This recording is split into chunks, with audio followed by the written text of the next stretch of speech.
Ahora aprenderás a enfrentar la muerte voluntaria comprendiendo y profundizando en los dichos más profundos del místico Zaratustra. Los dichos son los siguientes. Hay muchos que mueren demasiado tarde y otros que mueren demasiado pronto. Todavía suena extraña la enseñanza que dice, muere a tiempo. Morir a tiempo. Eso es lo que enseña Zaratustra. Claro, el que nunca vivió a tiempo aún no sabe lo que es una fiesta. Las personas todavía no saben cómo celebrar las fiestas más hermosas. Yo les mostraré la muerte bienhechora, que es para quienes viven como un aguijón y una promesa.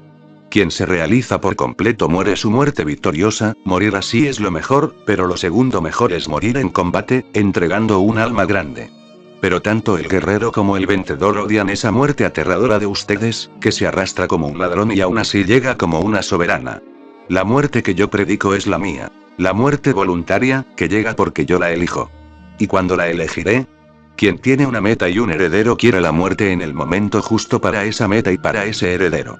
Algunos llegan a ser demasiado viejos para sus verdades y victorias. Una boca sin dientes ya no tiene derecho a todas las verdades.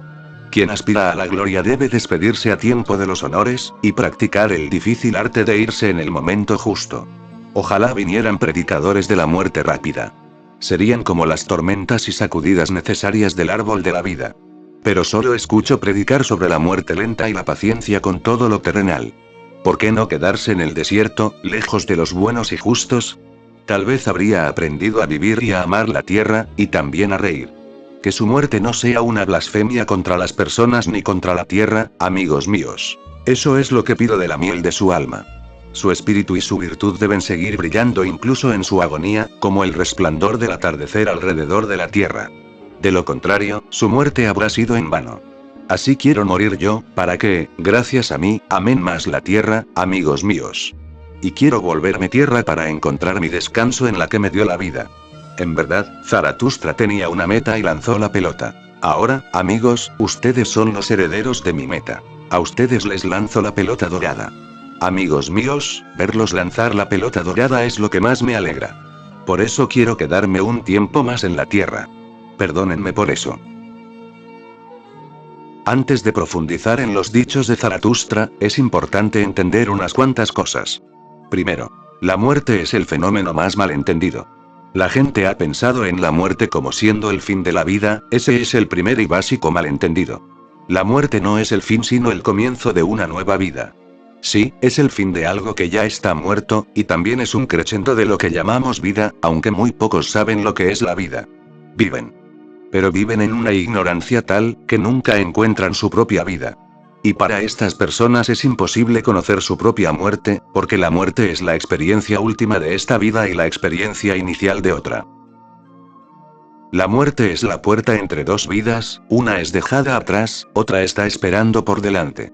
No hay nada horrible en la muerte, pero el hombre a partir de su miedo, ha hecho horrible hasta la misma palabra muerte. A la gente no le gusta hablar acerca de ella, no quiere ni siquiera escuchar la palabra muerte. Hay razones para el miedo. El miedo aparece porque siempre es otro el que se muere. Siempre se ve la muerte desde afuera y la muerte es una experiencia del ser más interno, es tal como ver el amor desde afuera, puedes observar durante años pero no llegarás a saber nada acerca de lo que es el amor. Puedes llegar a conocer las manifestaciones del amor, pero no el amor mismo. Lo mismo conocemos de la muerte, solo las manifestaciones de la superficie. Ha parado la respiración, el corazón se ha detenido, el hombre que solía hablar y caminar no está más allí, hay un cadáver yaciente en vez de un cuerpo vivo. Estos son solo síntomas externos. La muerte es la transferencia del alma de un cuerpo a otro cuerpo, o en algunos casos, cuando un hombre está completamente despierto, de un cuerpo al cuerpo del universo entero. Es un gran viaje pero no podemos conocerlo desde afuera solo están disponibles los síntomas. Y estos síntomas han aterrorizado a la gente. Aquellos que han conocido la muerte por dentro, pierden todo el temor a la muerte, en vez de ser una cosa horrible y aterrorizante, se torna una de las experiencias más puras, más silenciosas y más sublimes. Te experimentas por primera vez sin tu prisión, tu cuerpo, en una absoluta libertad. Libre de trabas, libre de fábulas. Este tipo de muerte puede ser conocida de muchas maneras, una es la habitual, pero entonces no podrás informar acerca de ello, te habrás ido, lo has experimentado pero la experiencia se ha ido contigo también. Afortunadamente hay otras maneras de que puedas experimentar exactamente lo que es la muerte y aún así permanecer vivo, una es el amor, en el amor total, cuando no estás reteniendo nada, sucede una especie de muerte. No eres más tu cuerpo, no eres más tu mente, eres puro espíritu. En la meditación sucede la misma experiencia de falta de cuerpo, de falta de mente, y aún así de absoluta consciencia, de absoluta vivacidad, es por eso que los amantes nunca tienen miedo a la muerte. Si un amante siente miedo de la muerte, eso indica que no ha conocido al amor. El meditador nunca siente miedo de la muerte, si el meditador siente miedo de la muerte significa que no ha ido profundo en la meditación. Hay solo una profundidad que tiene que ser tocada, sea a través del amor, o a través de la meditación, o a través de la creatividad. La profundidad es que no eres más tu cuerpo físico ni tampoco eres más tu cuerpo mental, solo un puro darse cuenta, un puro cielo sin nubes, sin fronteras. Un solo vislumbrato y la muerte se vuelve una experiencia gloriosa. Zaratustra tiene unas pocas cosas muy importantes que decir acerca de esto. Dice: hay muchos que mueren demasiado tarde y otros que mueren demasiado pronto. Todavía suena extraña la enseñanza que dice: muere a tiempo. Cuando está diciendo, hay muchos que mueren demasiado tarde, quiere decir que siguen viviendo sin ningún sentido, sin ninguna alegría, sin ninguna canción. Nada florece en sus vidas, parece que simplemente se han olvidado de cómo morir.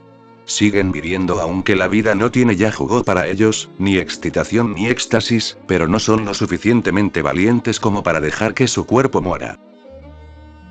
Viven como una carga para la tierra, viven como parásitos, no creativos, y no solo no creativos sino destructivos, porque no pueden vivir, no saben cómo vivir. Son muy celosos de aquellos que aún están cantando, aún están bailando, aún están amando. Condenan a todos aquellos que están viviendo. Las personas que mueren demasiado tarde son los condenadores, se vuelven santos, se vuelven sacerdotes, se vuelven sagrados, no porque sean sagrados sino porque son incapaces de vivir y no saben cómo morir, están en un limbo y tienen que encontrar una excusa, y su excusa se vuelve una condena para el mundo entero. Se sabe que un filósofo griego, Zeno, solía enseñarle a la gente que la vida es inútil, sin sentido, que la única cosa inteligente que puede hacer el hombre es cometer suicidio. Cientos de sus discípulos cometieron suicidio, él tuvo una larga vida, murió cuando tenía más de 90. Alguien le preguntó antes de su muerte: ¿cómo es que durante toda la vida has estado predicándole a la gente que lo único inteligente es cometer suicidio? ¿Por qué has vivido tanto? Zeno dijo: tenía que hacerlo. De otro modo, ¿quién le hubiera dicho a la gente que la vida es inútil, carente de sentido? Fue una tortura para mí, pero aún así seguí viviendo, nada más que para salvar a la gente de este sinsentido, de esta existencia inútil. Gran excusa. Encontró una excusa para vivir él. Recuerda, es un criterio. Cualquiera que condena la vida es un inválido, no ha desarrollado un corazón, no tiene raíces, ese ser no se abre en flores, y no puede aceptar que él es culpable. Su venganza contra la vida se torna renuncia. Todas las religiones han estado enseñando renuncia a la vida. ¿Quiénes son las personas que enseñan renuncia a la vida? Son las personas que no son capaces de vivir la vida, que no conocen el arte de vivir. Y otros mueren demasiado pronto. Zaratustra no quiere decir que mueren realmente, quiere decir que siguen viviendo una vida póstuma. Mueren a los 30 y son enterrados a los 70. Durante esos 40 años, en esas vidas no sucede nada, están completamente vacíos, son un desierto. Nada crece y nada es verde. Ni un arroyo corre por sus vidas con sus canciones, con sus sonidos, son absolutamente estériles, no crean nada, no dan nacimiento a nada. Una pintura, poesía, música o danza. Esta es una vida póstuma, mueren a los 30, el día que dejas de amar, el día que dejas de crear, el día que dejas de crecer en un sentido metafísico, estás muerto, en un sentido físico puedes seguir respirando, pero tu respiración puede no ser un sinónimo de vida, es solo vegetación, repollos y coliflores. Y el mundo está tan lleno de repollos y coliflores. Zaratustra dice: aún suena extraña la doctrina que dice muere a tiempo. Alguien que ha vivido apropiada, intensa y totalmente, está destinado a morir a tiempo. Su muerte no es sino una maduración, una cosecha. Su muerte no es sino una plenitud. Vivió tanto, usó toda su energía en ser creativo, disfrutó tanto, que llega un punto en que quiere descansar. La taza de su vida está llena. No hay necesidad de que siga demorándose en la tierra, ha llegado hasta el lugar al que estaba destinado. Muere a tiempo, solo puede ser entendido por aquellos que viven, y viven totalmente, sin ninguna inhibición, naturalmente, no de acuerdo a escrituras muertas sino de acuerdo a las fuentes vivas de su propio ser. Por cierto que ellos alcanzan un tremendo éxtasis de plenitud. Su muerte es una culminación, el círculo se ha completado, su muerte los ha llevado a otro nacimiento. Excepto que mueras a tiempo, nunca experimentarás la belleza de la muerte, esta permanecerá solo como un prejuicio, como una opinión, lo que has escuchado que la gente decía de ella, pero no tendrás una experiencia personal. Muere a tiempo, he ahí lo que enseña Zaratustra. Para Zaratustra la muerte es la actualización de todo tu potencial, ahora ya no es más cuestión de estar en el cuerpo, puedes morir alegremente, con una sonrisa en tu cara, con un tremendo misterio en tus ojos, tu muerte no se sentirá como a destiempo. Casi el 99% de las muertes son a destiempo. O demasiado tarde o demasiado temprano. El día en que Buda murió, temprano a la mañana, le dijo a sus discípulos: es más que suficiente, es tiempo de que me vaya. Ellos no podían entender lo que quería decir, tal vez quería decir que se iba para otro lugar. Buda dijo: no entienden, quiero decir que voy a dejar el cuerpo, encuentren un hermoso lugar, he vivido hermosamente, entre las montañas, con los árboles y con los animales salvajes y con los meditadores. Miró alrededor y vio dos árboles muy hermosos y muy altos, eran casi como gemelos, parados uno al lado del otro. Buda dijo: ese lugar parece ser correcto, moriré allí, entre esos dos árboles. Por el modo en que lo dijo parece que la muerte fue simplemente una decisión para él. Para un hombre que ha vivido plenamente, la muerte se torna una decisión. Ya es suficiente para él. La muerte no viene hacia él, él mismo pone su cuerpo disponible para la muerte. Es doloroso cuando la muerte llega hasta ti y se lleva tu cuerpo y todas tus cosas están incompletas, tus niños no han crecido, tu hija estaba por casarse, tus negocios no estaban yendo bien, la muerte ha golpeado tu puerta y no puedes darle la bienvenida, ni siquiera los emperadores pueden darle la bienvenida a la muerte porque aún hay tanto para ser invadido, conquistado. La ambición no conoce límites, continúa pidiendo más y más. Es por esto que la muerte parece ser un enemigo. Pero para un hombre como Gautama Buda, es simplemente una elección. Él fue hasta esos dos árboles, se sentó entre ellos y les dijo a sus discípulos: nunca me verán otra vez, este cuerpo ha vivido tan plenamente, necesita ser retirado, necesita ir a un descanso último. Pero antes de abandonarlo, si tienen alguna pregunta deben hacerla. Pueden encontrar a alguna otra persona despierta, cuándo y dónde es impredecible. Los discípulos estaban llorando, no había tiempo para hacer preguntas, y dijeron: has estado respondiendo preguntas durante 42 años, has respondido todas nuestras preguntas. Nada más, relájate, y no te preocupes por nosotros, nos has mostrado el camino y lo seguiremos. La historia es hermosa. Buda cerró los ojos y dijo: he dado el primer paso, no soy más el cuerpo. Y después: he dado el segundo paso, no soy más la mente. He dado el tercer paso, no soy más el corazón. He dado el cuarto paso, he entrado en mi consciencia. En ese mismo momento su respiración se detuvo, sus latidos se detuvieron. Esta es una clase de muerte, totalmente diferente, tan fácil y tan relajada, tan plena, tan agradecida a la existencia. Estos son los mismos pasos que los de la meditación, es por esto que digo: si meditas puedes experimentar la muerte sin morir, puedes volver. Es un pasaje desde el cuerpo a la mente, al corazón, al ser. Gautama Buda murió a tiempo. Pero, ¿cuántas personas pueden decir que están muriendo a tiempo? Nunca es a tiempo. En todas las tumbas encontrarás la inscripción: murió a destiempo. No encontrarás una sola tumba con la inscripción: este hombre murió a tiempo. A nadie le gustaría esto, hasta la persona muerta se pararía y diría: eso no es verdad, me están condenando a decir que he muerto a tiempo. Me estoy muriendo y están haciendo tal broma de mí. Pero verdaderamente, morir a tiempo es la cosa más hermosa del mundo, es parte de una larga serie de eventos en tu vida. Claro que el que nunca vivió a tiempo difícilmente pueda morir a tiempo. ¿Estás vivo? Es difícil decir alguna cosa acerca de tu muerte, si morirás a tiempo o no. Pero, ¿estás vivo a tiempo? ¿O estás continuamente perdiendo el tren? Siempre llegas a la plataforma cuando el tren se ha ido. ¿Ves el último vagón dejando la plataforma, o siempre estás demasiado tarde o demasiado temprano, pero nunca exactamente en el momento justo? La razón es tu mente. Aquellos que viven en el pasado, en sus memorias, en todo aquel polvo que han dejado atrás en el camino, estos siempre llegan tarde, siempre están atrasados. Llegar tarde se torna una rutina, porque no pueden estar en el presente. Y estar en el tiempo justo, estar a tiempo, significa estar en el presente.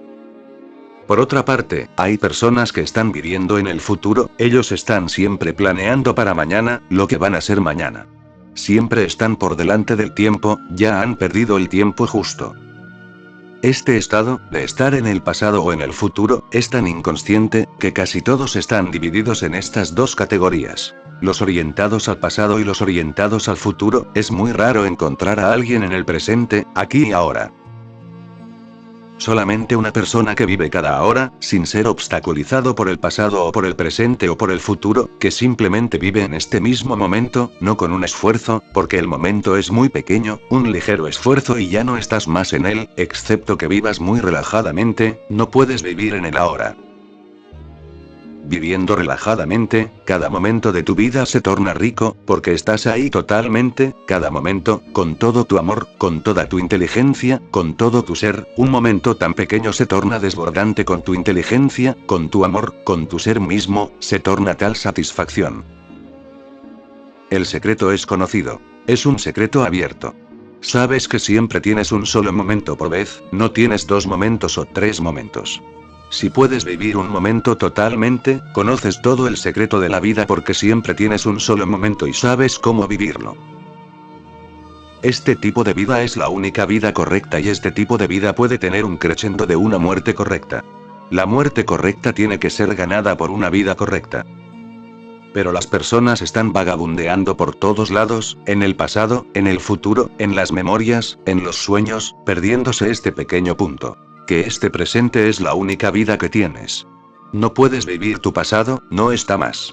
No puedes vivir tu futuro, aún no está. Vive esto que es la única posibilidad, el presente. De hecho, el pasado, el futuro y el presente son divisiones de nuestra mente. El tiempo conoce solamente un tiempo de verbo, y este es el presente. Siempre es presente. El tiempo conoce solamente un lugar, y ese lugar es aquí. Siempre es ahora, nunca es entonces. Aquellos que no viven a tiempo, no pueden morir a tiempo, porque la vida y la muerte no están separadas. O la muerte será el fin de una vida incompleta, de frustración, de desesperación, de angustia. O será la plenitud de alegría, de amor, de gratitud, de plegaria a toda la existencia. Más le valiera no haber nacido, que no aprender el arte de la vida, que no llegar al punto justo de la muerte. Zaratustra dice, más le valiera no haber nacido, he ahí lo que aconsejo a los superfluos. Aquellos que no conocen la vida y no conocen la muerte son superfluos. Ellos no deberían haber nacido, se han tomado innecesariamente el trabajo de nacer. Si has nacido, si se te ha dado la oportunidad, entonces úsala plenamente. Pero hasta los superfluos se hacen los importantes con su muerte y hasta la nuez más hueca pretende ser cascada, de hecho cuanto más superfluo es el hombre, más ruido hace. Él quiere hacer de su muerte una cosa grandiosa, se ha perdido la vida, solo le ha quedado la muerte. Estos son los superfluos, los presidentes, los primeros ministros. Y no pueden volver a ser presidentes, ya lo han perdido. Las personas se han olvidado de Richard Nixon, las personas se olvidarán de aquellos presidentes del pasado. Una vez que una persona está en un puesto prestigioso, se aferra a él. No desea ser olvidado. Te sorprenderá saber que antes de la Revolución Rusa, el primer ministro de Rusia era un hombre llamado Kerensky. Se escapó cuando los revolucionarios tomaron el país y vivió en Nueva York, dirigiendo un almacén. Murió en 1960, y hasta 1960 nadie se preocupó porque el propietario de este almacén, un hombre pobre, una vez había sido primer ministro de uno de los mayores imperios, Rusia. Solamente cuando murió unas pequeñas noticias aparecieron en los periódicos. Kerensky, quien fue el primer ministro antes de la Revolución Rusa, ha muerto. solamente la muerte hizo que la gente supiera que él había estado vivo todo el tiempo. El hombre superfluo no tiene un valor intrínseco en su vida. Es por esto que necesita algo más para darle valor. Su dinero, su poder, su prestigio. Algo de afuera. Nada de afuera puede hacer que tu vida sea más rica ni puede hacer que tu muerte sea más rica. Solo lo interior, tu ser interno, tu subjetividad tiene poder para hacer de tu vida una danza. Y de tu muerte, la danza final y más grande. Todos dan importancia al morir, pero la muerte no es aún una fiesta. Tal vez yo soy la única persona después de 25 siglos desde Zaratustra, que ha hecho de la muerte un festival. Solamente mi gente celebra la muerte, de otro modo, en todos lados hay duelo. En todos lados tiene que ser un duelo. Porque en una vida incompleta, no vivida, malgastada, ¿qué es lo que hay que celebrar ahí? Pero si tu vida ha sido de amor, de creatividad, de compartir, de alegría, si no has dejado ni una sola parte de tu ser sin vivir, tu muerte necesita ser una ceremonia, una fiesta. Los hombres no saben todavía cómo se consagran las más bellas fiestas. Yo les mostraré la muerte bienhechora, que es para los que viven un aguijón y una promesa. Quien se realiza por completo muere su muerte victorioso. La muerte debe ser un triunfo, una victoria, un volver a casa. Pero para esto tienes que transformar tu vida entera, tienes que vivir de un modo diferente, no como un cristiano o un hindú o un maometano, sino como ser humano natural, sin ningún temor, y sin ninguna codicia. Deja que este momento sea suficiente para ti, no lo sacrifiques por algo del futuro y no lo pierdas en recordar las dulces memorias del pasado. Crea este momento, tan dulce y hermoso como puedas, y de este modo, momento a momento, tu vida se tornará una guirnalda de flores, y cuando la guirnalda está completa es tiempo de morir, una muerte que es una ceremonia, que es una fiesta, la más encantadora de las fiestas. Morir así es lo mejor, pero la segunda mejor es esta. Morir en el combate y prodigar un alma grande. Si no puedes morir en las más altas posibilidades de ti mismo, si no puedes ser una plenitud dentro de ti, entonces lo segundo mejor, sugiere Zaratustra, es que al menos puedas ser un guerrero. La palabra guerrero ha perdido su viejo significado. Ahora no hay guerreros, hay personas que entrarán como ladrones, en aviones, que arrojarán bombas y escaparán. Estos cobardes no son guerreros. La tecnología científica ha destruido en el hombre tanto que es casi incalculable. Por ejemplo, el guerrero ha desaparecido, ya no es necesario, las máquinas pueden hacer mejores trabajos. Y ahora las máquinas nucleares ni siquiera necesitan un piloto. Un chimpancé puede apretar el botón. El botón está en la Casa Blanca. Y un cierto misil comenzará a moverse, llevando con él la muerte para millones. En el pasado el guerrero era un ser humano dignificado, él era, en sí mismo, una obra de arte, su arte de la espada o su arquería le daban una cierta disciplina, le daban un cierto cuerpo flexible, fuerte y aún así flexible. Puedes ver en los bosques, qué hermosos son sus ciervos, no encontrarás un solo ciervo que sea gordo y desagradable, si encuentras uno seguro que es un americano. En América hay 30 millones de personas que están muriendo a causa de su gordura. Y ellos continúan comiendo, son adictos a la comida, pero no encontrarás un solo ciervo que sea gordo, todos se ven parecidos. Los guerreros, de alguna manera, eran lo mismo. Valía la pena ver sus cuerpos, ellos cuidaban sus cuerpos, cuidaban su disciplina. Y para ser un guerrero necesitaban una cierta meditación, estar alerta, estar constantemente atento, porque en cualquier momento, una pequeña falla y estás acabado. Se movían en el filo de la navaja, su equilibrio era algo como para ser vistos, pero esos guerreros han desaparecido. Ahora la guerra es un asunto horrible, ahora la guerra no da ningún valor a la humanidad. Pero el guerrero por miles de años ha dado dignidad y honor a su cuerpo, a su mente, a su ser. Porque tienen que estar absolutamente alerta, no pueden ser permitidos pensamientos, no puede irse hacia el pasado, no puede moverse hacia el futuro, tiene que estar en el presente. Es por esto que en Japón el arte de la espada y la arquería se tornaron métodos para enseñar la meditación. No hay necesidad de aprender a meditar separadamente, nada más aprende arquería y te tornarás un meditador, solo una sutil diferencia. Un profesor alemán, Erigel, estaba aprendiendo arquería en Japón, él era el mejor arquero en Alemania, pero en Japón la arquería no es simplemente arquería, es un proceso meditativo. El alemán estaba intrigado porque su idea era que eres un gran arquero si estás siempre acertando en el blanco, y él era exitoso en el 100%, pero su maestro le dijo: No, te estás perdiendo la cosa básica. A nosotros no nos importa el blanco, a nosotros no nos importa que tu flecha siempre alcance el blanco, nos importas tú. No debes hacer nada, debes permitir que la flecha se mueva por sí misma, solamente debes prever la situación y esperar, y dejar que suceda. Era imposible para una mente alemana entender esto. ¿Cómo puede suceder si no estiras el arco, si no haces algo, si estás nada más parado con tu arco y tu flecha? ¿Cómo va a suceder? Y aun si sucede, no vas a acertar en el blanco. Aquí puedes ver la diferencia entre el occidente y el oriente. La mente occidental está más preocupada por el blanco, y la mente oriental está más preocupada por el arquero, el guerrero. El maestro le dijo muchas veces: olvídate del blanco, aun si fallas, resultará. Primero tengo que arreglarte a ti. Rigel dijo: ¿qué otras cosas puedo hacer? Soy el mejor arquero en mi país. El maestro respondió: puedes ser el mejor arquero en tu país, pero aquí eres solamente un amador. 3 años y él no pudo captar de qué se trataba, era muy difícil para él. Finalmente, cansado, le dijo a su maestro: mañana me voy.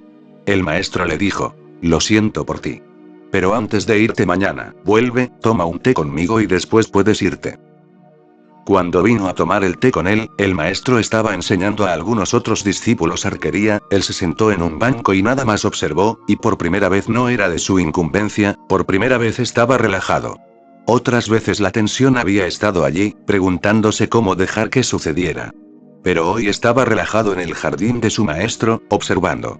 Vio al maestro que mostraba a sus otros discípulos cómo debían permitir que la flecha fuese hacia el blanco. No lo estaban forzando, simplemente lo dejaban ir. El maestro tomó el arco. Rigel no estaba tenso, no estaba preocupado, no le importaba, se estaba yendo, entonces pudo ver más claramente que el maestro estaba parado ahí, absolutamente relajado. Cuando la flecha partió del arco, él pudo ver sus manos, no había tensión, pudo ver su rostro, había una enorme gracia, era pura gracia, y desde su tristeza pudo ver lo que quiere decir deja que suceda. Inmediatamente se paró, tomó el arco y la flecha de las manos del maestro, el maestro ni siquiera preguntó qué estaba haciendo, y sin preocuparse por el blanco sostuvo el arco y la flecha en una actitud muy relajada y graciosa, entonces sucedió. Alcanzó el blanco. El maestro dijo: muy bien, lo has hecho, no eras el hacedor, permitiste que sucediera. Rigel escribe en su diario: la diferencia era tan grande, si yo me hubiese ido un día antes, no hubiese conocido la belleza de lo que mi maestro me había estado diciendo durante 3 años ininterrumpidamente, me estaba cansando, pero él no estaba cansado. Todos los días lo mismo, pero fue mi culpa, yo estaba tenso y toda mi preocupación era alcanzar el blanco, y toda su preocupación era que yo estuviese en un estado relajado, en un estado de gracia, esta era su meta. El maestro estaba inmensamente feliz. Por fin, después de 3 años, te las ingeniaste para hacerlo. Rigel dijo: yo no me las he ingeniado para nada, nada más te vi. Nunca te miraba, todos los días que estabas enseñándome, yo estaba en mi mente, pensando todo el tiempo cómo, pero no es una cuestión de cómo, yo no lo podía hacer porque estaba tan ansioso por hacerlo. Hoy no había ansiedad, la mente estaba silenciosa, y te vi por primera vez. ¡Qué gracia, qué belleza! En Japón el arte de la espada y la arquería se han tornado métodos de aprender meditación. El guerrero, en el pasado, era un ser humano hermoso, con un cuerpo tan hermoso como el de un animal salvaje. Con agilidad y con un gran arte. Zaratustra te está recordando que si no puedes morir como un sabio, al menos mueras como un guerrero, esta es la segunda mejor muerte. Pero tanto el guerrero como el vencedor odian esa muerte aterradora de ustedes, que se arrastra como un ladrón y aún así llega como una soberana. La muerte que yo predico es la mía. La muerte voluntaria, que llega porque yo la elijo. Pero si no eres el amo de tu vida, entonces ¿cómo puedes ser el amo de tu muerte? Es bien conocido el hecho de que en Oriente los sabios más grandes anuncian su muerte de antemano. Y las personas lo han malentendido, las personas piensan que están haciendo una predicción, pero no es una predicción. Ellos saben que han llegado a una plenitud, y que no hay nada más en la vida, y que no hay nada más para ser descubierto. Su declaración dentro de 7 días o dentro de 3 días me voy a morir, es porque son capaces de desear sus muertes, no es una predicción pero todo el Oriente ha estado en esta confusión. Piensan que es una predicción, no es una predicción en absoluto, pueden demorarse un poquito más si lo desean, pero no quieren hacer nada de más. Cuando algo está hecho completamente, cuando hasta los últimos toques son completados, entonces es tiempo de partir, es tiempo de decir adiós a la tierra. Dice Zaratustra. ¿Y cuándo la elegiré? Quien tiene una meta y un heredero quiere la muerte en el momento justo para esa meta y para ese heredero. Algunos llegan a ser demasiado viejos para sus verdades y victorias. Una boca sin dientes ya no tiene derecho a todas las verdades. Quien aspira a la gloria debe despedirse a tiempo de los honores, y practicar el difícil arte de irse en el momento justo. Ojalá vinieran predicadores de la muerte rápida. Serían como las tormentas y sacudidas necesarias del árbol de la vida. Pero solo escucho predicar sobre la muerte lenta y la paciencia con todo lo terrenal. ¿Por qué no quedarse en el desierto, lejos de los buenos y justos? Tal vez habría aprendido a vivir y a amar la tierra, y también a reír. Que su muerte no sea una blasfemia contra las personas ni contra la tierra, amigos míos. Eso es lo que pido de la miel de su alma. Su espíritu y su virtud deben seguir brillando incluso en su agonía, como el resplandor del atardecer alrededor de la tierra. De lo contrario, su muerte habrá sido en vano. Así quiero morir yo, para que, gracias a mí, amen más la tierra, amigos míos. Y quiero volverme tierra para encontrar mi descanso en la que me dio la vida. En verdad, Zaratustra tenía una meta y lanzó la pelota. Ahora, amigos, ustedes son los herederos de mi meta. A ustedes les lanzo la pelota dorada. Amigos míos, verlos lanzar la pelota dorada es lo que más me alegra. Por eso quiero quedarme un tiempo más en la tierra. Perdónenme por eso.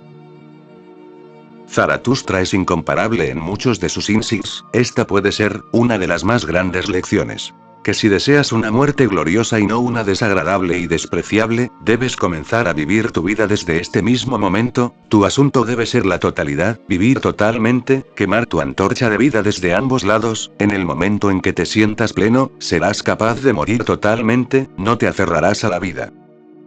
He visto morir a muchas personas, mueren como mendigos, aferrándose. No quieren morir porque aún no han vivido, y la muerte ha llegado. Pero cuando había vida, la malgastaron, ahora la muerte ha golpeado su puerta y se han dado cuenta del malgasto de vida. Pero un hombre que ha vivido totalmente, abrirá las puertas, dará la bienvenida a la muerte, porque la muerte no es tu enemigo, es simplemente un cambio de casa, de un cuerpo a otro, de una forma a otra forma, o finalmente, de una forma a la vida sin forma, que rodea la tierra. Un hombre religioso no solo vive religiosamente, muere religiosamente.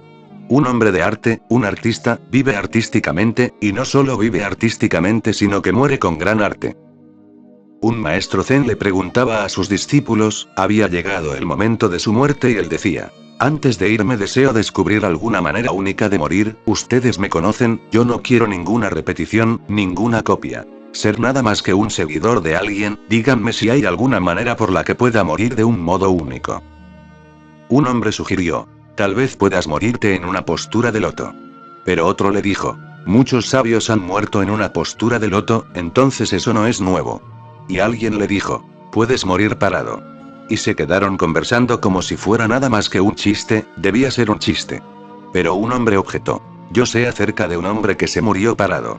Entonces alguien más sugirió: entonces hay un solo modo, te paras en tu cabeza, muere parado en tu cabeza. Yo no creo que haya nadie que lo haya hecho antes. El maestro dijo: eso parece ser bueno. Entonces, adiós muchachos. Y se paró en su cabeza y murió. Ahora los discípulos estaban perdidos, sabían qué hacer con un cuerpo muerto cuando el cuerpo muerto estaba tendido en la cama, pero no había ningún precedente de un hombre que estuviese parado en su cabeza, y muerto. ¿Qué haremos con él? El viejo debería habernos dicho qué hacer con él. Fue único. Alguien sugirió: su hermana mayor también es una gran maestra, ella es una monja. Vive en el monasterio más cercano, es mejor llamarla porque podríamos hacer algo inapropiado y no parece que esté bien hacer algo inapropiado a tu propio maestro cuando está muerto. Alguien corrió y la hermana, más vieja que el hombre, vino con gran enojo y entró gritando desde la puerta. Él ha sido un pesado toda su vida, nunca se comportó del modo en que las personas esperaban que se comportase, pero nunca pensé que en su muerte también sería tan pesado, ¿dónde está? Entonces la multitud le abrió paso y ella le dijo: Bokoju, idiota, te has iluminado pero no te has olvidado de tus picardías, baja de esa postura y acuéstate en la cama de una manera correcta. Bokoju tenía que hacerlo, una hermana mayor no podía ser desobedecida. Ellos no lo podían creer, ellos habían probado de todas maneras, su respiración se había ido, su corazón se había detenido. Él volvió, se acostó en la cama y le dijo a su hermana: ok, ahora puedes irte, moriré de modo adecuado. La hermana se fue y él murió del modo adecuado. Ellos probaron otra vez, era exactamente lo mismo, sin respiración, sin latidos. El hombre debía estar observando desde la cuarta dimensión, sabiendo y observando desde esas profundidades lo que sus discípulos harían ahora, y viéndolos en un gran dilema debe haber disfrutado inmensamente. Morir de una manera tan hermosa, como si estuviese jugando, debería ser una cosa simple para todos aquellos que han vivido perfecta y totalmente. Bokoju hizo de su muerte una experiencia tan hermosa, no solamente para sí mismo, sino también para los otros.